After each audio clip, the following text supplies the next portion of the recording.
A gjetë! A gjetë! Nesishë! Jemi live? Përshëndetje. Unë jam Zyshe Elona dhe jam zysha e aktrimit. Shumë prindër kur mendojnë të sjellin fëmijën në kursin e aktrimit, një nga gjërat që mendojnë është se fëmia e tyre do të bëhet aktor. Por benefitet e aktrimit janë shumë se sa kaq.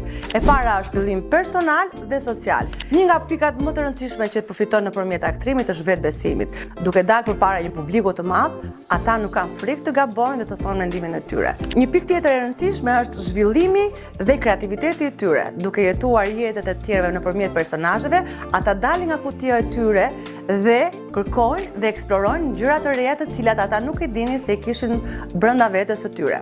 Përmirësojnë komunikimin, sepse nëpërmjet komunikimit që ata do të zhvillojnë me njëri tjetrin dhe përballë në skenë, ata fitojnë sigurinë që mos kendroje për të thënë mendimin e tyre të vërtetë. Një nga pikat e rëndësishme të aktrimit është puna në grup. Ata dëgjojnë më shumë njëri tjetrin dhe kuptojnë më shumë për njëri tjetrin. Një pikë tjetër e rëndësishme është edhe disiplina, sepse që të realizosh një shfaqje sigurisht është teksti, janë 1001 detyra të cilat kërkojnë përgjegjësi dhe përkushtim maksimal. E mbi të gjitha, aktrimi është argëtim dhe gëzim, sepse aktrimi është lojë dhe kënaqësi që u jep fëmijëve hapësira për të qeshur, hapësira për të çliruar energji, e mbi të gjitha për të krijuar kujtime të bukura me njëri tjetrin. Aktrimi është ajo që i duhet të gjithë fëmijëve, edhe ju prindërve.